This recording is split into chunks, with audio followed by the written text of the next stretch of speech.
31 अक्टूबर 1984 के दिन भारतीय टीम पाकिस्तानी दौरे पर सियालकोट में वनडे मैच खेल रही थी।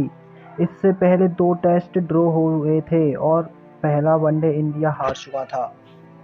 सियालकोट में भारतीय पारी हो चुकी थी, तभी टीम इंडिया को पता चला कि प्रधानमंत्री इंदिरा गांधी की गोली मारकर हत्या कर दी गई है।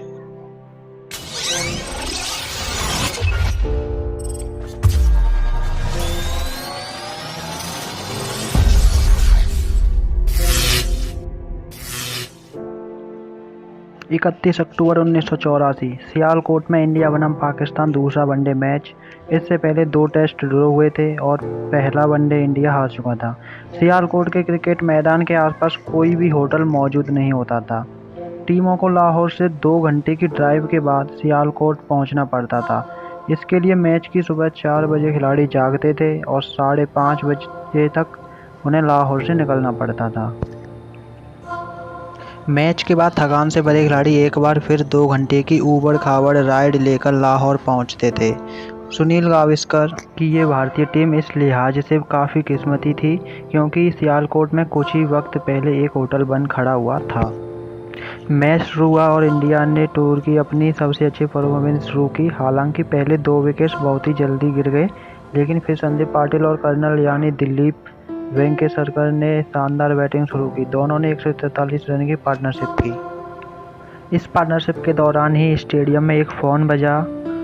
फ़ोन ज़्यादा होते नहीं थे उस वक्त और उस नए विकसित सियालकोट में बहुत ही कम थे, लेकिन चूँकि सियालकोट में के डिप्टी कमिश्नर इस्माइल कुरैशी वहाँ मौजूद थे, इसलिए स्टेडियम में एक फ़ोन इंस्टॉल करवाया गया था। जब फ़ोन कॉल ख़त्म हुई तो कुरैशी की फूंक सरक चुकी थी। उन्हें बताया गया भारत की प्रधानमंत्री इंदिरा गांधी की गोली मारकर हत्या कर दी गई है। पाकिस्तान के प्रेसिडेंट जनरल किया उल हक ने मैच को तुरंत ही निरस्त कर देने का ऑर्डर दिया है। इस्माइल कुरैशी सियालकोट के डिप्टी कमिश्नर जरूर थे, लेकिन मैदान में 25,000 दर्शक बैठे हुए थे जो हर गेंद पर तालियां पीट रहे थे। उन सभी ने मैच देखने के पैसे दिए थे। उनसे ऐसे ही नहीं कहा जा सकता था कि आप सभी अपने घर जाइए, ये मैच आगे नहीं खेला जाएगा। लेकिन जिया उल हक की बात न मानना भी महंगा ही साबित होने वाला था। ऐसे में उन्होंने किसी से कुछ नहीं कहा। एक सोफे में बैठे और सोचने लगे। बाहर मैच चल रहा। सियालकोट के स्टेडियम में बड़ी वाली लाइट्स नहीं थी। ठंड के दिन थे, इसलिए दिन छोटे होते थे। वनडे मैच पूरा हो जाए, इसके लिए मैच को 50 की बजाय 40 ओवर का रखा जाता था। इंडिया के 40 ओवर खत्म हुए और 210 रन बने। लंच शुरू हो गया था। वेंगसरकर बिना आउट हुए 102 गेंदों पर 94 रन बनाकर वापस लौट चुके थे। इस्माइल कुरैशी को यही सही टाइम लगा। उन्होंने जाकर सुनील गावस्कर और उस वक्त के टीम मैनेजर राज सिंह डूंगरपुर को सारी बात बताई। सुनील गावस्कर शौक में चले गए। उनके मुंह से कुछ भी नहीं निकल पाया। इससे पहले कि कुरैशी उन्हें बताते कि मैच बंद करने का आदेश दिया गया है, उन्होंने कहा कि वो अपनी टीम को लेकर भारत जाना चाहते हैं। सबसे अंत में रवि शास्त्री और वेंगसरकर को मालूम पड़ा, क्योंकि वो बैटिंग से आने के बाद चेंज करने के लिए चले गए।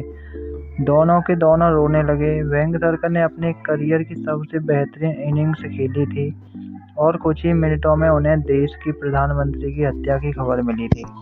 जब ये सभी बातें हो रही थीं, खिलाड़ियों और जर्नलिस्ट को बाहर ले जाने के लिए स्टेडियम के बाहर गाड़ियां लग चुकी थीं।